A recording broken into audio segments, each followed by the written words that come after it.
Donald Trump makes a pretty controversial claim regarding the Blackhawk commercial flight tragedy.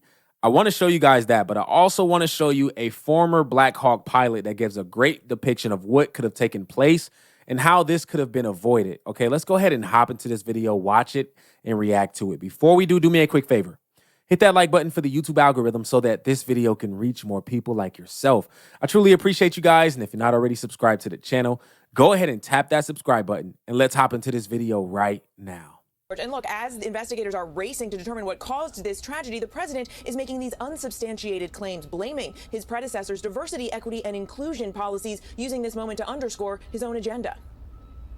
This morning, with the investigation just beginning, President Trump is claiming without any evidence that Democrats' diversity programs are to blame for the tragedy. We are going to have the most competent people in the country in our control towers, not people that are there for any other reason. Are Karen Travers pressing him? Mr. President, to be clear, are you saying race or gender played a role in this tragedy? It may have. I don't know. Incompetence might have played a role.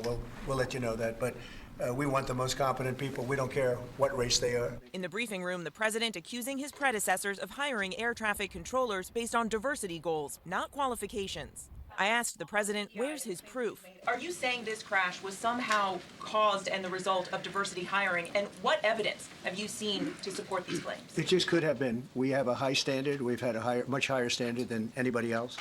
And there are things where you have to go by brain power. You have to go by psychological quality. Trump is pretty much saying that the cause of this happening was because of the DEI policy that was put in place by the Biden administration, okay? If I'm not mistaken, DEI stands for diversity, equality, and inclusion. And so under this policy, companies, including the federal government, cannot, they cannot look past someone based off of those things, diversity, equality, or inclusion. And he's saying that this causes companies and the federal government to hire people that are not fully trained and capable of performing a certain job to a certain level or degree. And that it's not based off of merit, but it's based off of we have to fill these positions and we can't look past certain people. We have to give them a chance to be in this position. Now, let me just say that I don't agree 100% that this is because of the DEI, but there is some truth to what he's saying. And I'm going to show you that in the next video when we speak about the former Blackhawk pilot and what she believes took place. Okay, let's continue on.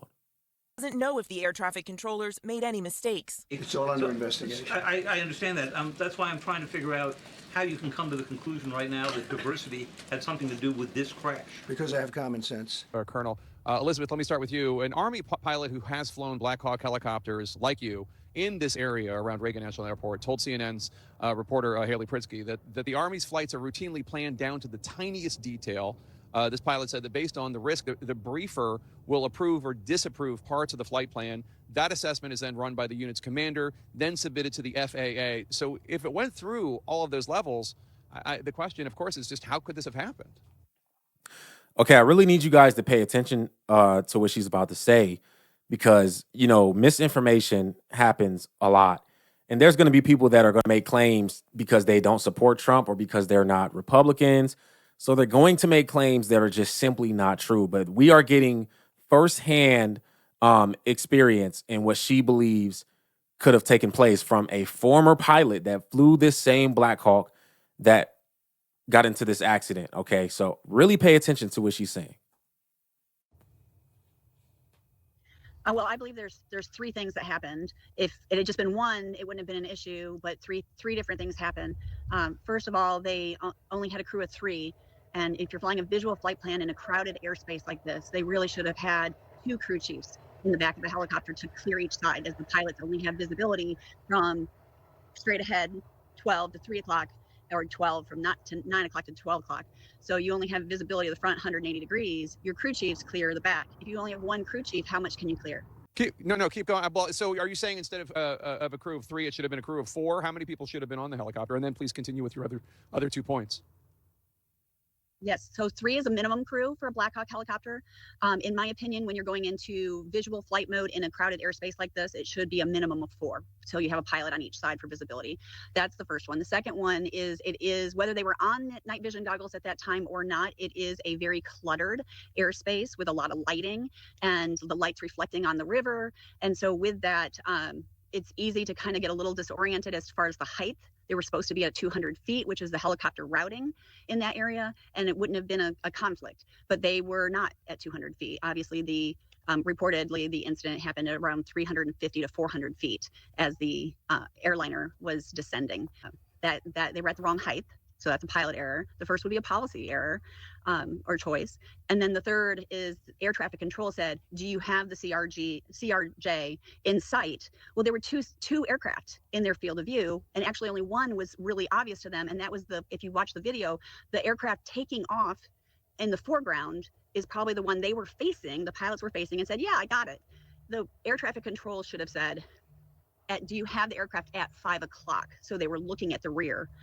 If they had done that, the Blackhawk is maneuverable. The Blackhawk could have moved out of the way quickly. They can move on a dime and make that happen.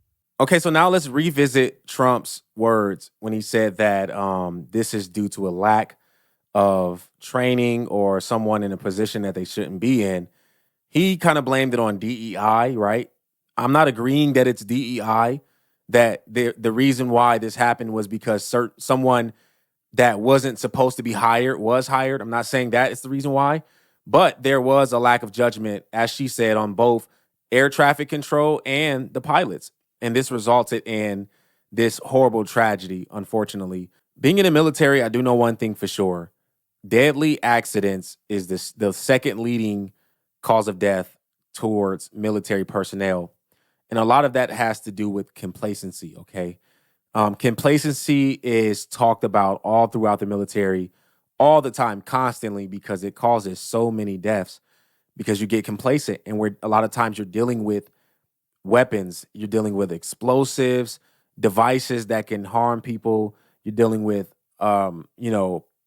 many different types of motor vehicles. And a lot of times with the training that we do, certain things can happen if you're being complacent. Accidents can take place. Unfortunately, this was a complacency issue, maybe on the air traffic control and the pilot and his personnel, because this could have been avoided. I want to show you guys this picture of just like where the accident took place and how they kind of collided together. Let me show you that.